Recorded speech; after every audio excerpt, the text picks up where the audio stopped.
హెబ్రీయులకు 10వ అధ్యాయము. ధర్మశాస్త్రము రాబోవుచున్న మేలుల ఛాయ గలదియే గాని ఆ వస్తువుల నిజస్వరూపము గలది కాదు గనుక ఆ యాజకులు ఏటేటా ఎడతెగకుండా అర్పించు ఒకటే విధమైన బలులు వాటిని తెచ్చు వారికి ఎన్నడూను సంపూర్ణ సిద్ధి కలగజేయ నేరవు. అలాగు చేయగలిగిన ఎడల సేవించు వారు ఒక్కసారే శుద్ధపరచబడిన తరువాత వారి మనస్సాక్షి పాప జ్ఞప్తి ఇకను ఉండదు గనుక వాటిని అర్పించుట మానుదురు గదా. అయితే ఆ బలులు అర్పించుట చేత ఏటేటా పాపముల జ్ఞాపకమునకు వచ్చుచున్నవి. ఏలయనగా ఎడ్ల యొక్కయు మేకల యొక్కయు రక్తము పాపములను తీసివేయుట అసాధ్యము. కాబట్టి ఆయన ఈ లోకమందు ప్రవేశించినప్పుడు ఇలాగు చెప్పుచున్నాడు, బలియు అర్పణయు నీవు కోరలేదు గాని నాకొక శరీరమును అమర్చితివి. పూర్ణ హోమములను పాప పరిహార్థ బలులను నీకిష్టమైనవి కావు. అప్పుడు నేను గ్రంథపు చుట్టలో నన్ను గూర్చి రాయబడిన ప్రకారము, దేవా నీ చిత్తము నెరవేర్చుటకు ఇదిగో నేను వచ్చి ఉన్నానంటిని. బలులు అర్పణలు పూర్ణ హోమములు పాప పరిహార్థ బలులను నీవు కోరలేదనియు అవి నీకిష్టమైనవి కావనియు పైని చెప్పిన తరువాత ఆయన నీ చిత్తము నెరవేర్చుటకు ఇదిగో నేను వచ్చి ఉన్నానని చెప్పుచున్నాడు. ఇవన్నీ ధర్మశాస్త్రము చొప్పున అర్పింపబడుచున్నవి. ఆ రెండవ దానిని స్థిరపరచుటకు మొదటి దానిని కొట్టివేయుచున్నాడు. యేసుక్రీస్తు యొక్క శరీరము ఒక్కసారియే అర్పింపబడుట చేత ఆ చిత్తమును బట్టి మనము పరిశుద్ధపరచబడి ఉన్నాము. మరియు ప్రతి యాజకుడు దినదినము సేవ చేయుచు పాపములను ఎన్నటికిని తీసివేయలేని ఆ బలులనే మాటి మాటికి అర్పించుచు ఉండును. ఈయన అయితే పాపముల నిమిత్తము సదాకాలము నిలుచు ఒక్క బలిని అర్పించి అప్పటి నుండి తన శత్రువులు తన పాదములకు పాదపీఠముగా చేయబడు వరకు కనిపెట్టుచు దేవుడి కుడిపార్శ్వమున ఆసీనుడాయెను.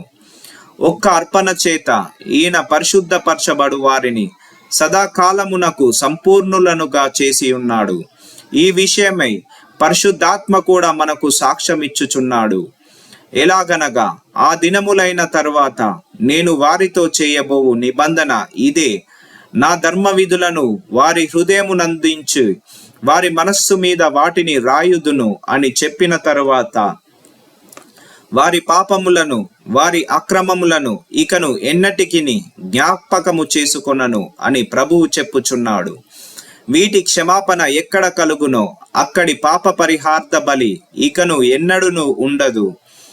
సహోదరులారా, యేసు మన కొరకు ప్రతిష్ఠించిన మార్గమున అనగా నూతనమైనదియు జీవము గలదియు ఆయన శరీరము అను తెర ద్వారా ఏర్పరచబడినది అయిన మార్గమున ఆయన రక్తము వలన పరిశుద్ధ స్థలమునందు ప్రవేశించుటకు మనకు ధైర్యము కలిగి ఉన్నది గనుకను దేవుని ఇంటిపైన మనకు గొప్ప యాజకుడున్నాడు కదా గనుకను మన సాక్షికి కల్మషము తోచకుండునట్లు ప్రోక్షింపబడిన హృదయముల గలవారమును నిర్మలమైన ఉదకముతో స్నానము చేసిన శరీరము గలవారమునై ఉండి విశ్వాస విషయములో సంపూర్ణ నిశ్చయత కలిగి యథార్థమైన హృదయముతో మనము దేవుని సన్నిధానమునకు చేరుదుము.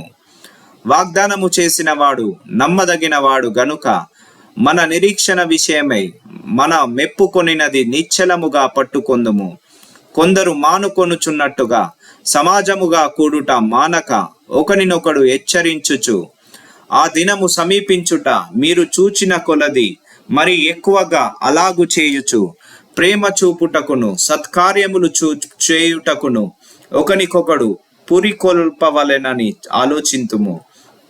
మనము సత్యమును గూర్చి అనుభవ జ్ఞానము పొందిన తరువాత బుద్ధిపూర్వకముగా పాపము చేసిన ఎడల పాపములకు బలి ఇకను ఉండదు గాని న్యాయపు తీర్పునకు భయముతో ఎదురు చూచుటయు విరోధులను దహింపబోవు తీక్షణమైన అగ్నియు నికను ఉండును. ఎవడైనను మోషే ధర్మశాస్త్రమును నిరాకరించిన ఎడల 2-3 సాక్షుల మాట మీద కనికరింపకుండా వాణిని చంపించుదురు. ఇట్లుండగా దేవుని కుమారుని పాదములతో త్రొక్కి తాను పరిశుద్ధపరచబడుటకు సాధనమైన నిబంధన రక్తమును అపవిత్రమైనదిగా ఎంచి కృపకు మూలమగు ఆత్మను తిరస్కరించిన వాడు ఎంతో ఎక్కువైన దండనకు పాత్రుడుగా ఎంచబడునని మీకు తోచును. పగ తీర్చుట నా పని, నేను ప్రతిఫలమిత్తుననియు, మరియు ప్రభు తన ప్రజలకు తీర్పు తీర్చును అనియు చెప్పిన వానిని ఎరుగుదుము గదా. జీవము గల దేవుని చేతిలో పడుట భయంకరము. అయితే మీరు వెలిగింపబడిన మీదట శ్రమలతో కూడిన గొప్ప పోరాటము సహించిన పూర్వపు దినములు జ్ఞాపకము తెచ్చుకొనిడి. ఒక విధముగా చూచితే మీరు నిందలను బాధలను అనుభవించుట చేత 10 మందిలో ఆరడిపడితిరి. మరి ఒక విధముగా చూచితే వాటిని అనుభవించిన వారితో పాలివారలైతిరి.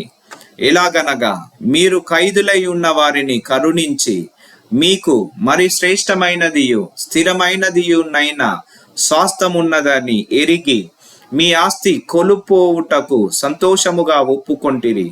కాబట్టి మీ ధైర్యమును విడిచిపెట్టకుడి, దానికి ప్రతిఫలముగా గొప్ప బహుమానము కలుగును. మీరు దేవుని చిత్తమును నెరవేర్చిన వారై వాగ్దానము పొందు నిమిత్తము మీకు ఓరిమి అవసరమై ఉన్నది. ఇక కాలము బహు కొంచెముగా ఉన్నది, వచ్చుచున్నవాడు ఆలస్యము చేయక వచ్చును. నా ఎదుట నీతిమంతుడైన వాడు విశ్వాసము మూలముగా జీవించును గాని అతడు వెనుక తీసిన ఎడల అతని యందు నా ఆత్మకు సంతోషముండదు. అయితే మనము నశించుటకు వెనుక తీయ వారము కాము గాని ఆత్మను రక్షించుకొనుటకు విశ్వాసము కలిగిన వారమై ఉన్నాము.